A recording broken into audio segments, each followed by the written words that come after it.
Hello, ladies and gentlemen. Welcome to our first Codex episode. We're going to go through the Codex as we have it. So, we've got two different areas of the Codex, primary and secondary.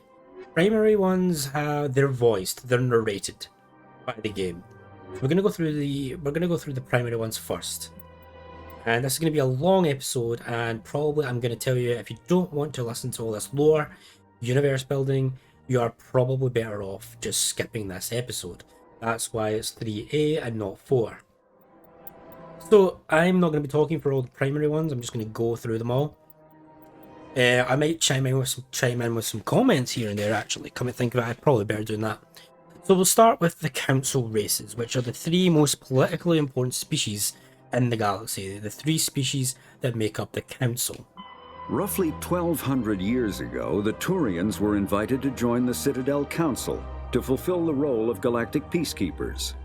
The Turians have the largest fleet in Citadel space, and they make up the single largest portion of the Council's military forces. As their territory and influence has spread, the Turians have come to rely on the Solarians for military intelligence and the Asari for diplomacy.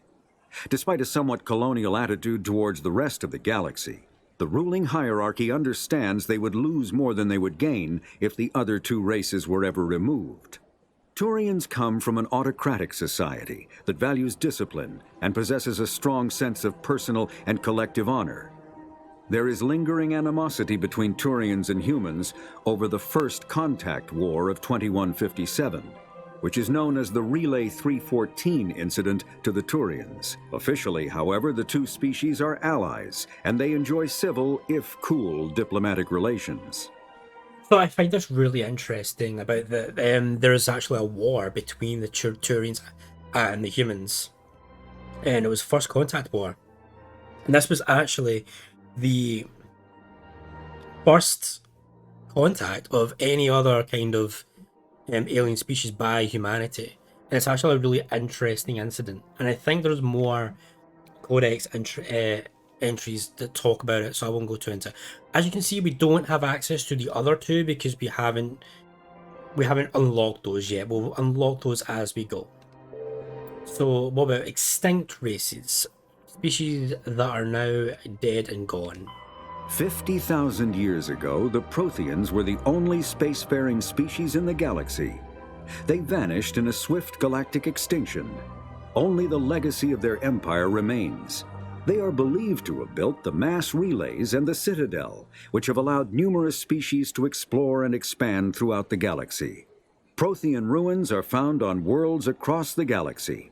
While surprisingly intact for their age, functioning examples of Prothean paleotechnology are rare. Time and generations of looters have picked their dead cities and derelict stations clean. Some believe the Protheans meddled in the evolution of younger races. The Hanar homeworld of Kajay, for example, shows clear evidence of former Prothean occupation. The presence of a former Prothean observation post on Mars has caused a rebirth of interventionary evolutionists among humans.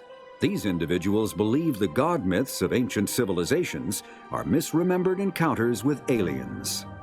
That is so interesting to me, because I actually really like those theories. I don't know whether or not they're accurate or whether or not they're true, but I do find them seriously entertaining and seriously interesting. So I like that they've tied that in there. Yeah, I won't get too into it, but yeah, I do like those kind of theories. They're interesting to think about. What about the races in the galaxy that aren't on the council? The Geth are a humanoid race of networked AIs. They were created by the Quarians 300 years ago as tools of labor and war. When the Geth showed signs of self-evolution, the Quarians attempted to exterminate them. The Geth won the resulting war. This example has led to legal, systematic repression of artificial intelligences in galactic society. The Geth possess a unique distributed intelligence. An individual has rudimentary animal instincts, but as their numbers and proximity increase, the apparent intelligence of each individual improves. In groups, they can reason, analyze situations, and use tactics as well as any organic race. Geth space is located at the trailing end of the Perseus Arm, beyond the lawless Terminus systems. The Perseus Veil, an obscuring dark nebula of opaque gas and dust, lies between their space and the Terminus systems. So the Geth, the ones we were fighting on Eden Prime, very interesting story to the Geth, very good story to the Geth, and very much, I won't talk about the future games actually, but very interesting from this here. It's actually because of the Geth, that there is a ban on AI throughout the galaxy. And what about non-sapient life forms? After the Geth secure a location, they round up and impale dead and living bodies on mechanical spikes. The spikes rapidly transform these victims into withered husks, extracting water and trace minerals, and replacing them with cybernetics. The cybernetics reanimate the lifeless flesh and tissue, transforming the bodies into mindless killing machines. Some Alliance soldiers refer to the husk-generating spikes as dragon's teeth, a reference to the mythological berserkers who sprang up from the earth wherever the teeth of the dragon Eris were planted. Dragon's teeth and husks bear little resemblance to other pieces of Geth technology. No one is sure why a synthetic race would bother to drain the minuscule amount of recoverable resources from organic corpses, though the value of reusing them as shock troops is obvious. So yeah, we fought these on Eden Prime, and they are kind of like shock troops. They just come out and get right in your face. Really interesting about that's where I got the Dragon's Tooth thing from. So what about the Citadel and Galactic Government? It's a massive space station. Serves as the political and economic capital of galactic culture. The Citadel is an ancient deep space station, presumably constructed by the Protheans. Since the Prothean extinction, numerous species have come to call the Citadel home. It serves as the political, cultural, and financial capital of the galactic community. To represent their interests, most species maintain embassies on the Presidium, the Citadel's inner ring. The Citadel Tower in the center of the Presidium holds the Citadel Council chambers. Council affairs often have far-reaching effects on the rest of the galactic community. 5 arms, known as the Wards, extend from the Presidium. Their inner surfaces have been built into cities, populated by millions of inhabitants from across the galaxy. The Citadel is virtually indestructible. If attacked, the station can close its arms to form a solid, impregnable shell. For as long as the station has existed, an enigmatic race called the Keepers has maintained it. You know, it's really interesting to me. Like, if there was a galactic civilization out there, like, that's what I imagine it would be like this massive space station, like a hub of where all of them come together. The Council is an executive committee composed of representatives from the Asari Republics, the Turian Hierarchy, and the Solarian Union. Though they have no official power over the independent governments of other species, the Council's decisions carry great weight throughout the galaxy. No single Council race is strong enough to defy the other two, and all have a vested interest in compromise and cooperation. Each of the Council species has general characteristics associated with the various aspects of governing the galaxy. The Asari are typically seen as diplomats and mediators. The Solarians gather intelligence and information. The Turians provide the bulk of the military and peacekeeping forces. Any species granted an embassy on the Citadel is considered an associate member, bound by the accords of the Citadel Conventions. Associate members may bring issues to the attention of the Council, though they have no input on the decision. The Human Systems Alliance became an associate member of the Citadel in 2165. So yeah, you can see why we would, like humanity, would want to be on the Council, or have more say with the Council. Spectres are agents from the Office of Special Tactics and Reconnaissance, and answer only to the Citadel Council. They are elite military operatives, granted the authority to deal with threats to peace and stability in whatever way they deem necessary. They operate independently or in groups of 2 or 3. Some are empathetic peacekeepers, resolving disputes through diplomacy. Others are cold-blooded assassins, ruthlessly dispatching problem individuals. All get the job done one way or another, often operating outside the bounds of galactic law. The Spectres were founded after the Solarians joined the Council. For many years, they operated in secrecy as backroom problem solvers. Only after the Krogan rebellions did their activities become publicized. Assignment of a Spectre is less contentious than a military deployment, but makes it clear that the Council is concerned about a situation. And the Systems Alliance. What is humanity up to? Humanity's first contact with an alien race occurred in 2157. At that time, the Alliance allowed survey fleets to activate any dormant mass relays discovered, a practice considered dangerous and irresponsible by Council-aligned races. When a Turian patrol discovered a human fleet attempting to activate a relay, they attacked. One human vessel survived, retreating to the colony of Shanxi. The Turians followed, quickly defeating the local forces. Shanxi was occupied, the first and to date only human world to be conquered by an alien species. The Turians believed the handful of ships they defeated represented the bulk of human defenses, so they were unprepared when the Second Fleet, under Admiral Castany Drescher, launched a strong counteroffensive, evicting them from Shanxi. The Turians mobilized for full-scale war, drawing the attention of the rest of the galaxy. The Council quickly intervened, forcing a truce. Fortunately for humanity, the First Contact War was ended with a diplomatic solution. Yeah, like, reading back on that, you really do, you kind of sympathize with humanity in that one, because they didn't know. Like, they didn't know. Why would they know that it was irresponsible to do it? They had no idea. I think would have been a better solution. The Turians were really just like, oh, hey, they're trying to do that. That's a bad. Let's just attack. They could have been diplomatic about it. They could have reached out and been like, open communications, been like, hey, we don't allow this, and this is why. The reason why they don't allow this will be explained later on in this game. The Systems Alliance is an independent supranational government representing the interests of humanity as a whole. The Alliance is responsible for the governance and defense of all extrasolar colonies and stations. The Alliance grew out of the various national space programs as a matter of practicality. Sol's planets had been explored and exploited through piecemeal national efforts. The expense of colonizing entire new solar systems could not be met by any one country.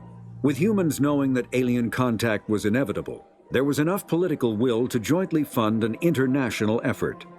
Still, the Alliance was often disregarded by those on Earth until the First Contact War. While the national governments dithered and bickered over who should lead the effort to liberate Shanxi, the Alliance fleet struck decisively. Post-war public approval gave the Alliance the credibility to establish its own parliament and become the galactic face of humanity. You know, this actually ties into, like, I love that little story there about how it wasn't taken seriously until there was an actual threat. Because I wonder this myself sometimes about the world, like, what is it going to take for us to come together as a species rather than as just different groups of countries? You know, that way, like, is it going to take, like, a big, massive threat, like the First Contact War depicted here? You know, and I just think that really resonates with me and things I think about, so that's really interesting to me. Planets and locations. So the Milky Way galaxy, the Milky Way that every species is in, including us. The terminus systems are located on the far side of the Attican Traverse, beyond the space administered by the Citadel Council or claimed by the Human Systems Alliance. It is populated by a loose affiliation of minor species, united only in their refusal to acknowledge the political authority of the Council or adhere to the Citadel Conventions. Their independence comes at a price. The terminus is fraught with conflict.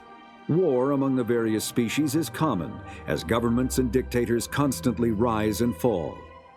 The region is a haven for illegal activities, particularly piracy and the slave trade. At least once a year, a fleet from the terminus invades the nearby Attican Traverse.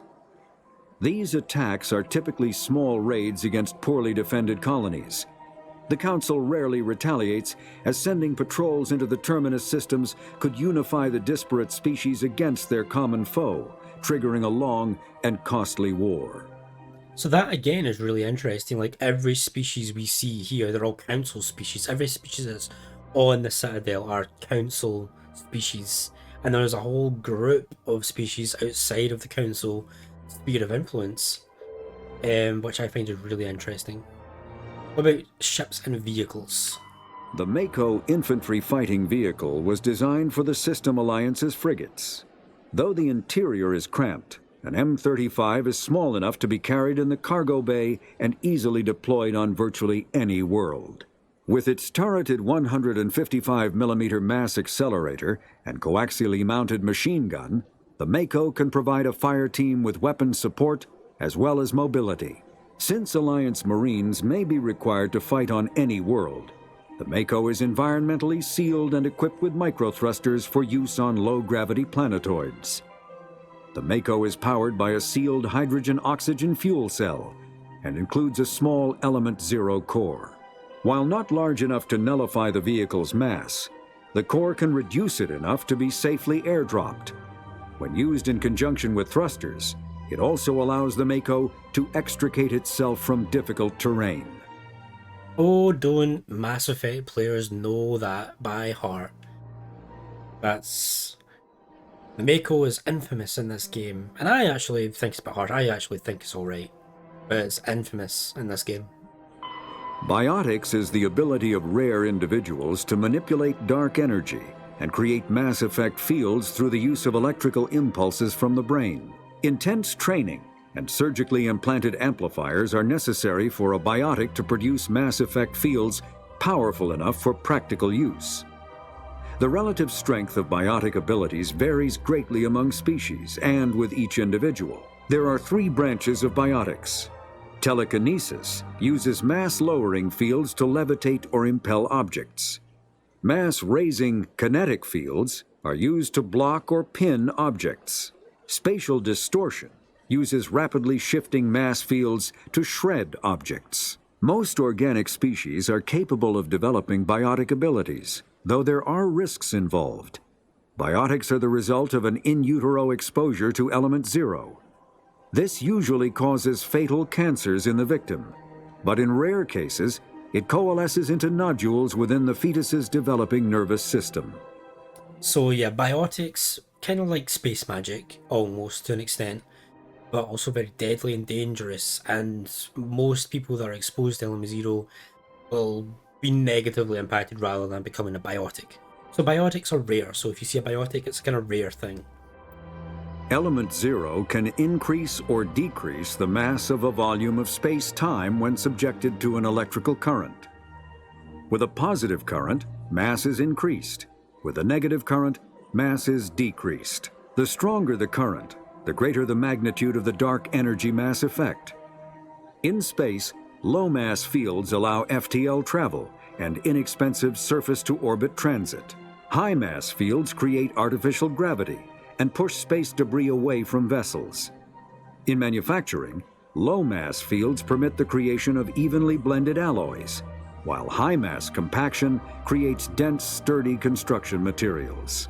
The military makes extensive use of mobility-enhancing technologies, with Mass Effect utilizing fighting vehicles standard frontline issue in most military forces. Mass Effect fields are also essential in the creation of kinetic barriers or shields to protect against enemy fire. So I'm not going to pretend to understand the science behind it, but that is the explanation of the science of Mass Effect, the biotics, the Mass Effect fields, and basically the science behind near enough every technology in the game. Omni-tools are handheld devices that combine a computer microframe, sensor analysis pack, and manufacturing fabricator. Versatile and reliable, an Omni-tool can be used to analyze and adjust the functionality of most standard equipment, including weapons and armor, from a distance. The fabrication module can rapidly assemble small three-dimensional objects from common reusable industrial plastics, ceramics, and light alloys. This allows for field repairs and modifications to most standard items, as well as the reuse of salvaged equipment. Omni-tools are standard issue for soldiers and first-in colonists. So I think this is the explanation for why you can break items down in the field and change your weapons and armor so quickly in the field is for your Omni tool. The final primary category is weapons, armor, and equipment. Combat hard suits use a dual-layer system to protect the wearer. The inner layer consists of fabric armor with kinetic padding.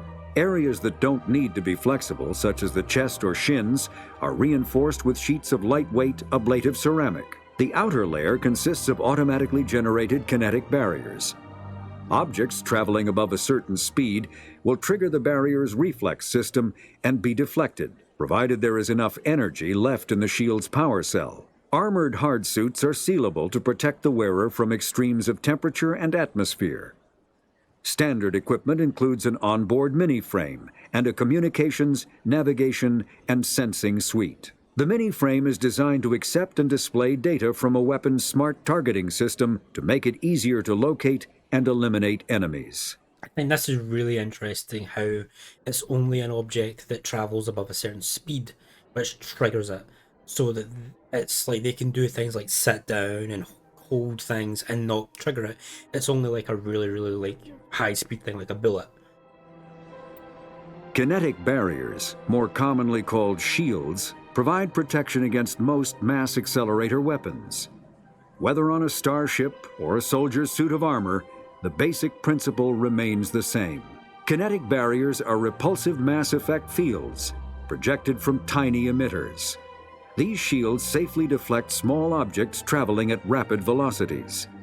This affords protection from bullets and other dangerous projectiles, but still allows the user to sit down without knocking away their chair. The shielding afforded by kinetic barriers does not protect against extremes of temperature, toxins, or radiation. Medigel is a common medicinal salve used by paramedics, EMTs, and military personnel. It combines several useful applications: a local anesthetic, disinfectant, and clotting agent all in one. Once applied, the gel is designed to grip tight to flesh until subjected to a frequency of ultrasound. It is sealable against liquids, most notably blood, as well as contaminants and gases. The gel is a genetically engineered bioplasm created by the CERTA Foundation, a medical technology megacorp based on Earth. Technically, Medigel violates council laws against genetic engineering, but to date, it has proved far too useful to ban. I find that really interesting that Medigel, such a useful thing, came from Earth. It's like humanity's contribution to the universe, galactic community, and it's technically not supposed to be there. It's technically illegal, but it's too useful. And I think that's really cool that we've already contributed that. Like, that's really cool. So that's all the primary ones that are narrated for you. The rest of them are all secondary ones that are not quite narrated, so I need to do the narration. But that's fine. So, a personal history summary. Born into a naval family, you spent your childhood on ships and stations. You moved from posting to posting as your parents were reassigned. You enlisted in the Alliance military yourself on the day you turned 18. You were on shore leave at Elysium when the first wave of the Skillian Blitz struck. A massive coalition force of slavers, crime syndicates, and Batarian warlords attacked the human colony to wipe it out. You rallied the civilian inhabitants, leading them in their desperate fight to hold off the invaders. When enemy troops broke through the colony's defences, you single-handedly held them off and sealed the breach. After hours of brutal fighting, reinforcements finally arrived and the enemy broke ranks and fled. Because of your actions, Elysium was saved, and you are regarded throughout the Alliance as a true hero. So that is your personal history. It differs depending on what background you chose and what kind of both your background for your origins and your military background. There is 3 different stories for both your origins and your military background. 1 neutral, 1 paragon, and 1 renegade, I think, each. I don't know about the origins. I think they're all neutral, actually. Maybe the Earthborn is a little bit more renegade, and the Spacer is a little bit more paragon, and the Colonist is a bit more neutral, whereas the Elysium War Hero is Paragon, Soul Survivor is more neutral, and Thorfinn Ruthless is Renegade. So there's more notes about the Citadel Station. This is just statistics about the Citadel. It's equipped with Mass Effect generating element 0 cores. Most of the gravity on the station is generated by a centrifugal force of rotation. So there's a lot of stats there. I'm not going to go through them all. It's just basically talking about how big it is. It's pretty big. And it's got a population of 13.2 million. So this is more info about the humanity and the Systems Alliance. And this is a brief talk about military jargon. So ashore, when a ship's crew leaves the vessel, they are ashore. Normally used regarding planets, it can also refer to a space station. Way, when a ship releases the equipment tethering it to a space station or surface dock, it is away. Aye is an acknowledgement of an order. Not a just general response. So that's quite interesting. So it's a response to an order. So if told to attack, the correct response is aye. If asked, are you proud to be a Marine? The correct response is yes, sir. ASAP, everybody knows this. It's an acronym for as soon as possible. The lay means to stop or to cease. The bridge is the navigation center of a spacecraft. The captain's mast is non-judicial disciplinary proceedings by unit commanders. Not entirely sure what that means.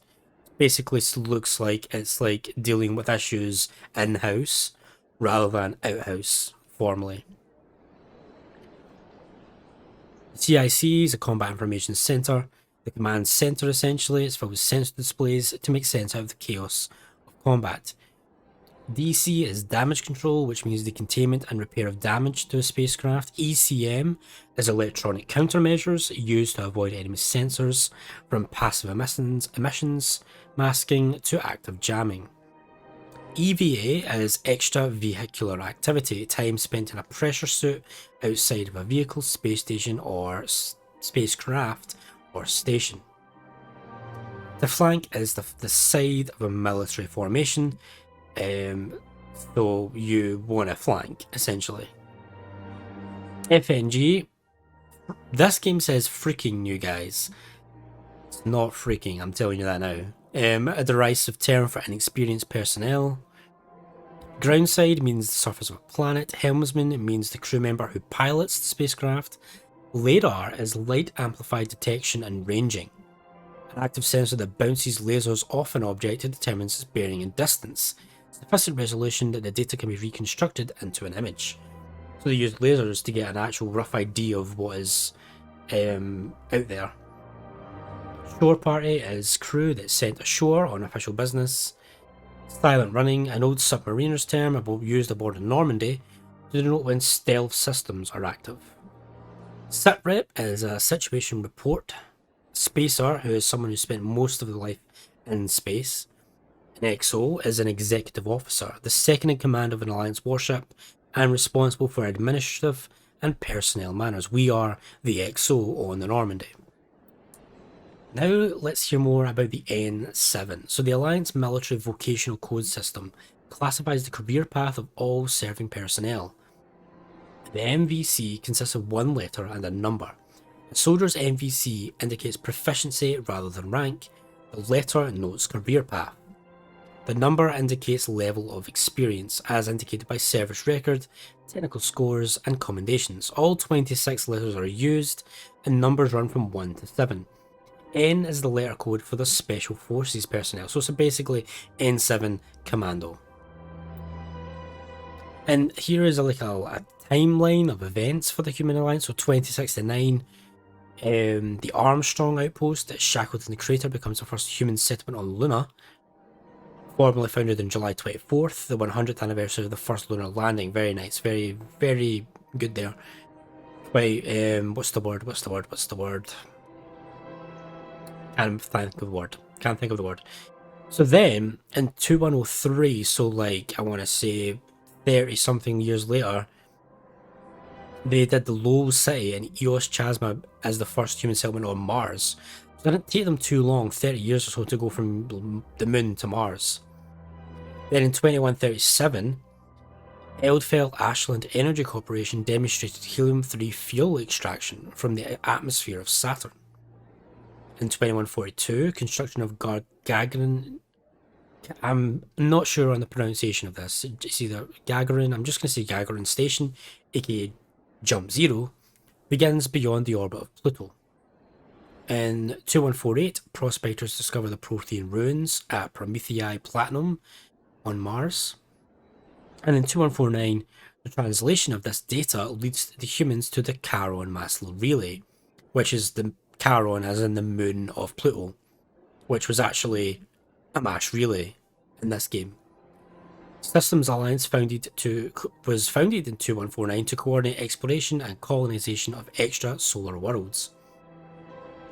In 2151, a shipping accident at Singapore International Spaceport exposes downwind communities to containers of dust form element 0, which is what causes biotics, essentially, but also kills a lot of people as well. So the Alliance begins construction of Arcturus Station.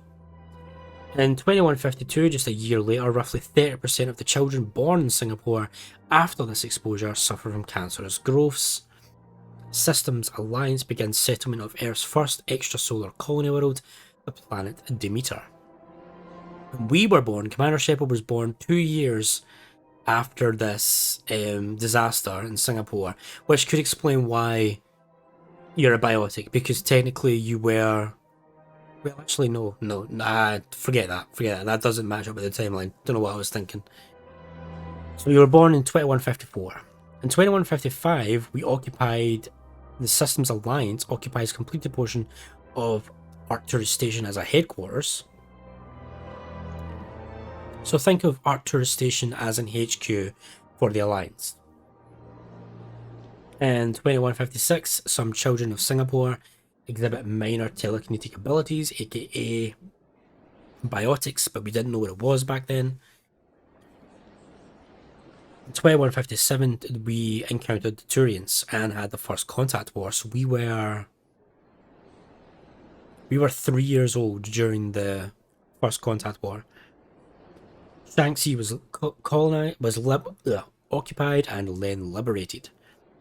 In 2158, we finally learned the potential of biotics, and we began an international effort to track element 0 exposure. 10% of exposed children show some level of biotic ability, so that's 90% of exposure rate that just led to nothing, just cancerous growth and death, probably. Really bad. We formed the Systems Alliance Parliament after the first contact war in 2160, and then in 2165, 5 years later, we established an embassy on the Citadel and joined the galactic community. 5 years after that, in 2170, Batarian slavers attacked the Alliance colony of Mandawar, which is one of your origin stories.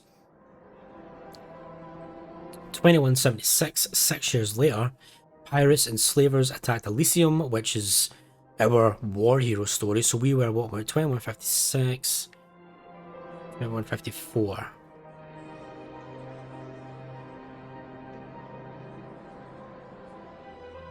Yes, we were like, whoa, what? No way. That can't be right, I'm doing the math wrong. 2154. 2176. Oh no, that's alright. Yeah, I was doing the math wrong. Yeah, we were like 22. Yeah, we were like 22 when we did Elysium. Thresher Maw in 2177. Thresher Maws devour the Alliance colony of Akuz. That is another background. It's a sole survivor background, whereas the Mindwar is the colonist origin, and Akuz is the sole survivor background.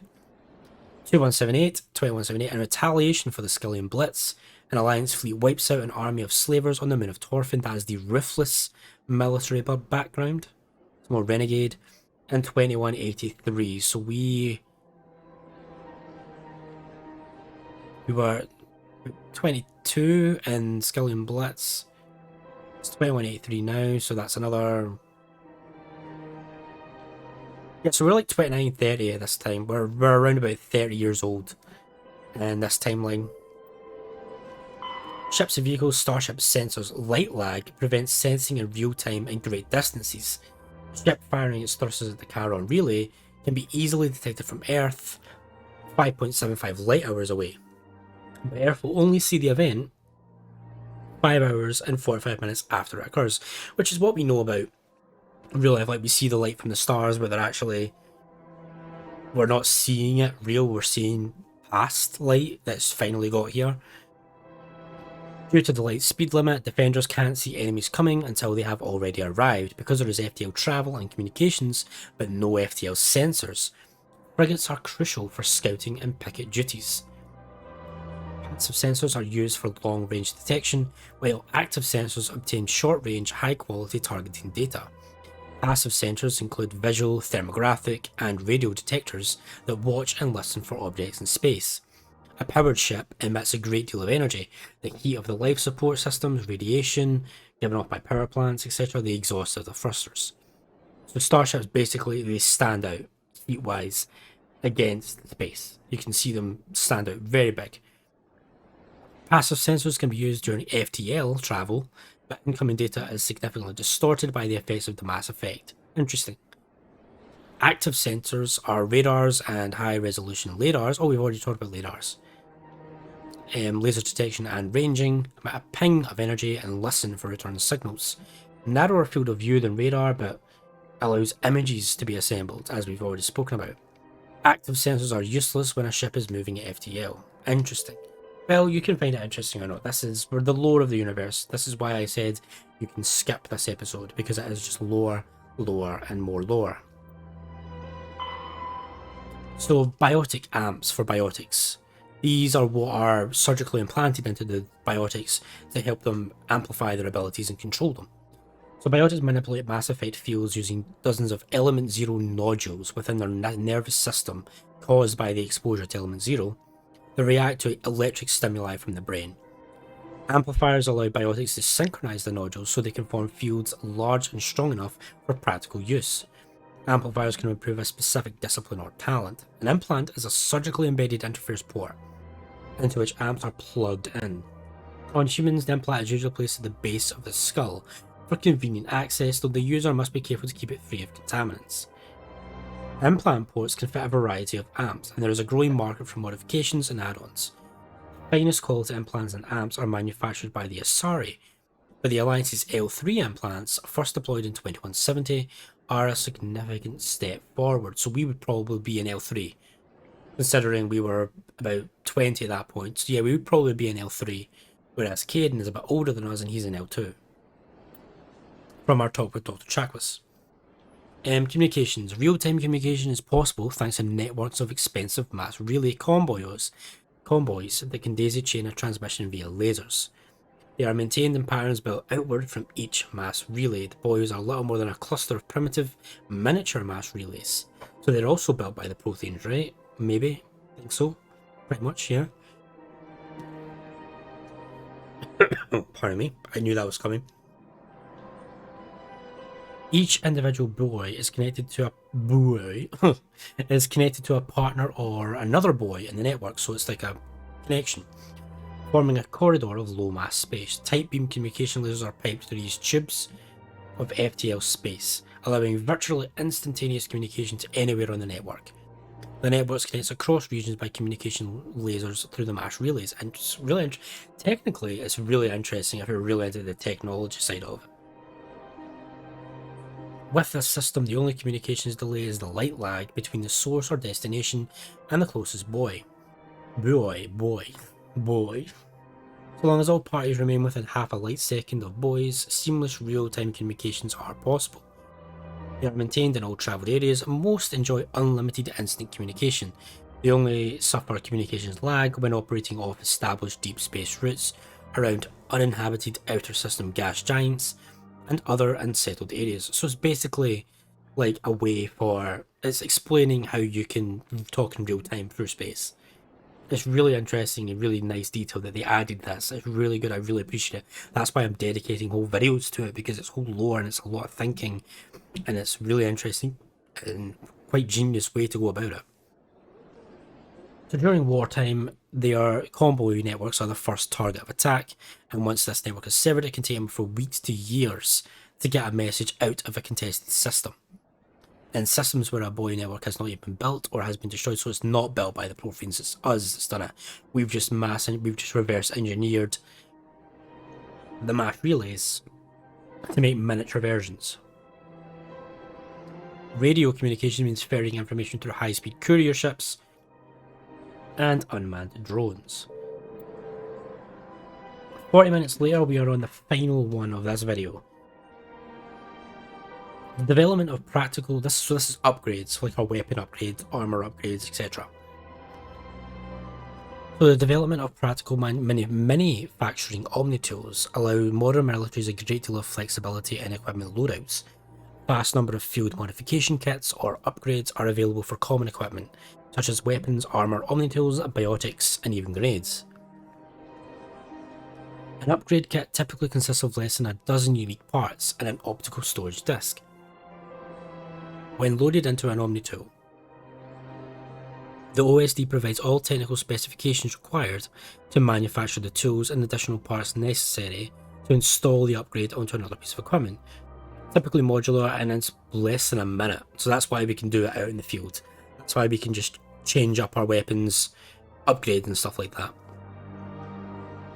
Since omni-tools are designed to use common battlefield salvage materials such as plastics, ceramics and light metals, rendered into semi-molten omni-gel for quick use, so there's the omni-gel that I was talking about earlier. Quite possible for a trained soldier carrying upgrade kits to customise gear on the battlefield to fit the current tactical situation.